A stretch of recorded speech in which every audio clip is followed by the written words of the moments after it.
Hello guys, स्वागत है आपका सर्वेश मित्तल न्यूज़ में। तो वीडियो में आगे बढ़ने से पहले आप सबसे एक बेनती है, चैनल को सब्सक्राइब करिएगा और बेल आइकन दबाना मत भूलिएगा।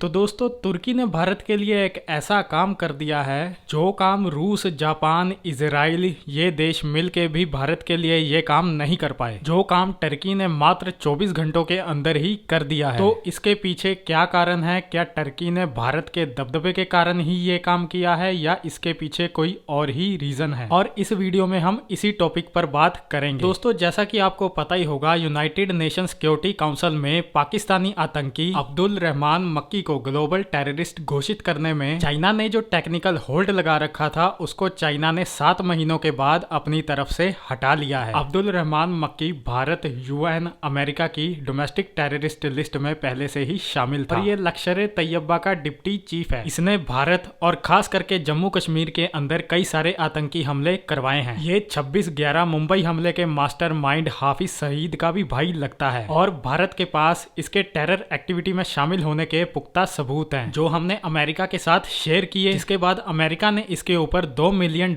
का इनाम घोषित किया था। लेकिन ये टेरर थ्रेट था इंडिया के लिए और चाइना को इससे कोई प्रॉब्लम नहीं थी, तो इसलिए चाइना ने इसकी लिस्टिंग के अंदर टेक्निकल होल्ड लगा दिया था। अब होता क्या है कि एक पर्टिकुलर कंट्री की भी डोमेस्टिक टेररिस्ट लिस्ट होती है, क्योंकि ये जरूरी भी नहीं है कि एक देश किसी व्यक्ति को आतंकवादी घोषित करे तो बाकी के सभी देश उस व्यक्ति को आतंकवादी घोषित कर दें। जिस तरीके से भारत और अमेरिका ने अब्दुल रहमान मक्की को डोमेस्टिक टेररिस्ट लिस्ट में शामिल कर दिया था और ये दोनों देशों के लिए वांटेड था, वैसे ही सेम तरीके से टर्की भी एक डोमेस्टिक टेररिस्ट लिस्ट मेंटेन करता है और जो पर्सन उस लिस्ट में डाले जाते हैं उनके ऊपर देश में ट्रैवल करने, फंड ट्रांसफर करने, बैंकिंग सर्विसेज और कई तरह की रिस्ट्रिक्शंस लगाई जाती हैं। हुआ ये कि चाइना ने एक दिन पहले यूनाइटेड सिक्योरिटी काउंसिल में अपना टेक्निकल होल्ड हटा दिया था और उसके बाद अब्दुल रहमान मक्की यूएन की ग्लोबल टेररिस्ट लिस्ट में शामिल हो गया था। और जैसे ही ये खबर निकल के सामने आई कि अब्दुल रहमान मक्की ग्लोबल टेररिस्ट घोषित हो गया है, इसके 24 घंटों के अंदर ही टर्की ने भी उसके खिलाफ एक बड़ी कार्रवाई कर दी है। रेफरेंस के लिए आपकी स्क्रीन पर टर्किश गवर्नमेंट की गैजेट नोटिफिकेशन का स्क्रीनशॉट है, जिसको टर्किश प्रेसिडेंट अर्दोगान ने अप्रूव किया है। इस रिपोर्ट के मुताबिक अब्दुल रहमान मक्की तुर्की की डोमेस्टिक टेरर लिस्ट में भी शामिल हो गया है। अब आपको लग रहा होगा कि तुर्की भारत के साथ अच्छे रिलेशन चाहता है, इसलिए तुर्की ने ऐसा कदम उठाया है, लेकिन ऐसा बिल्कुल नहीं है। दरअसल तुर्किश प्रेसिडेंट अर्दोगान ने यह कदम इसलिए उठाया है कि इस समय FATF की ग्रे लिस्ट में शामिल है। तुर्की को 2021 में मनी लॉन्ड्रिंग और टेरर एक्टिविटी को फाइनेंस करने के आरोप के ऊपर FATF द्वारा ग्रे लिस्ट में डाल दिया गया था। ऐसे में अगर फाइनेंशियल एक्शन टास्क फोर्स को यह सबूत मिल गया कि अब्दुल रहमान मक्की, जो कि एक अब ग्लोबल टेररिस्ट है, उसे फाइनेंसिंग हो रही है या किसी भी तरह के उसे फंड्स जा रहे हैं या फिर तुर्की के उससे किसी भी प्रकार के लिंक हैं, तो ये तुर्की के लिए बिल्कुल भी अच्छा नहीं होगा। ऐसे में तुर्की को FATF की ग्रे लिस्ट में बहुत लंबे समय तक रहना पड़ सकता है। इसलिए तुर्की ने यूएन सिक्योरिटी काउंसिल की घोषणा के 24 घंटों के अंदर ही अब्दुल रहमान मक्की, जो कि एक पाकिस्तानी आतंकवादी है, उसे अपनी डोमेस्टिक टेरर लिस्ट में डाल दिया है, ताकि इसके तुर्की से सारे लिंक आज के बाद खत्म हो जाएं। इसके अलावा तुर्की का भारत को खुश करने का कोई भी इरादा नहीं है। तो दोस्तों, आज की वीडियो में इतना ही। मिलते हैं ऐसी ही किसी नेक्स्ट वीडियो में, तब तक के लिए पीस आउट एंड जय हिंद।